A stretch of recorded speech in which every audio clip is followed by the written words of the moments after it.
باپ کا انتقال حضور کے اس دنیا پہ قدم رکھنے سے پہلے ہی ہو گیا تھا.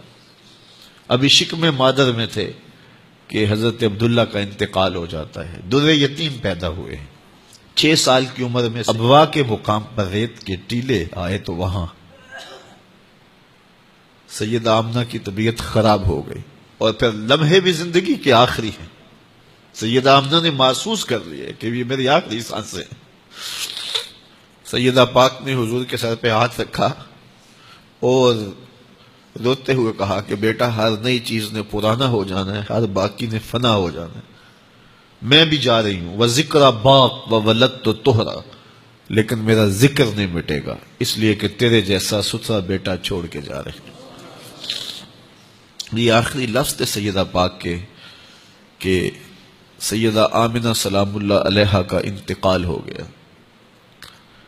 خیر، حضور ماں سے لپٹ گئے. امی آپ آگے بولتی نہیں ہیں، لیکن خاموش ہو گیا تھا چمن بولتا. حضور نے وہیں پھر اپنی ماں کی تدفین کی. تدفین کے بعد ام ایمن کے ساتھ سواری پر بیٹھ جاتے ہیں اور چمٹ جاتے ہیں ام ایمن کے ساتھ، اور وہ جا کے حضرت عبد المطلب کے سپرد کر دیتی ہیں. تو حضرت عبد المطلب حضور کو آغوش میں لے کے بڑا روئے، اور ام ایمن سے کہا کہ میرے اس بیٹے کا تم نے خاص خیال رکھنا ہے. اور پھر انہوں نے اتنا خیال رکھا کہ میرے حضور فرمایا کرتے تھے، ام ایمن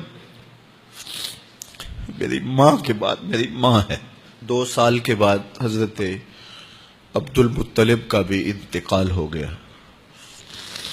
ابن حشام کے یہ لفظ سینہ چیرتے ہیں کہ جب امیر قریش کا جنازہ اٹھا تو سارا مکہ جنازے کے لیے امڑ آیا، لیکن لوگوں نے 8 سال کے ایک بچے کو دیکھا جو دیواروں سے لپٹ لپٹ کے رو رہا تھا.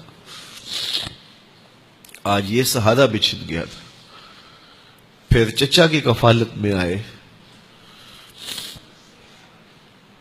پھر ایک وقت آیا کہ وہ بھی اس دنیا کو چھوڑ گئے، اور اسی سال حضور کی اہلیہ کا انتقال بھی ہوا، اور اس سال کا نام عام الحزن، دکھوں کا سال رکھا.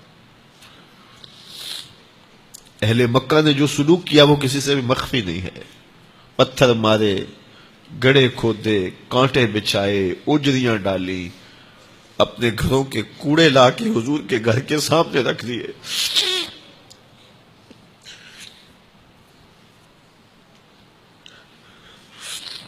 یہ کس چیز کی سزا دے رہے تھے میرے حضور کو؟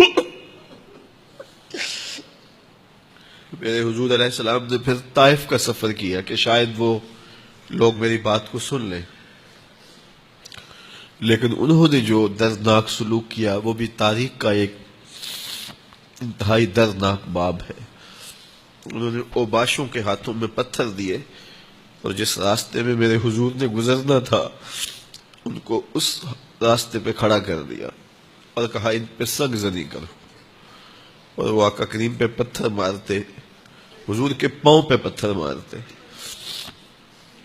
آقا کریم علیہ السلام پاؤں اٹھاتے تو وہ دوسرے پاؤں پہ مارتے. پھر حضور شدت درد سے بیٹھ جاتے تو ان کے 2 غنڈے دائیں بائیں سے آگے بڑھتے اور حضور کو کندھوں سے پکڑ کے اٹھاتے، پھر سنگ باری کرتے.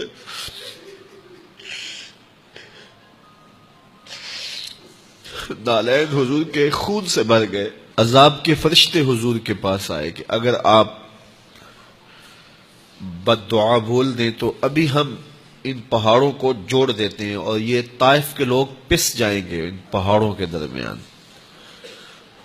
آسمان سے پتھر اتریں گے، ان کے سر کچل دیے جائیں جنہوں نے آپ کو دکھ دیے. اب صحابہ جو ساتھ تھے انہیں بھی شدید آرزو تھی کہ حضور ان کے لیے بد دعا کریں، انہوں نے بڑا دکھ دیا. تو پھر حضور کے ہاتھ اٹھ گئے. صحابہ کا خیال یہ تھا کہ ابھی حضور کی زبان کھلے گی اور بد دعا کے لفظ نکلیں گے اور یہ پیس دیے جائیں گے. لیکن جب وہ لب کھلے، وہ پتلی پتلی گلے قدس کی پتیاں، وہ لبہائے دور جب کھلے تو لفظ کیا تھے؟ اے اللہ میری قوم کو ہدایت دے دے. یہ مجھے جانتی نہیں. اور کہا کہ مجھے ان کی نسلوں سے ایمان کی توقع ہے.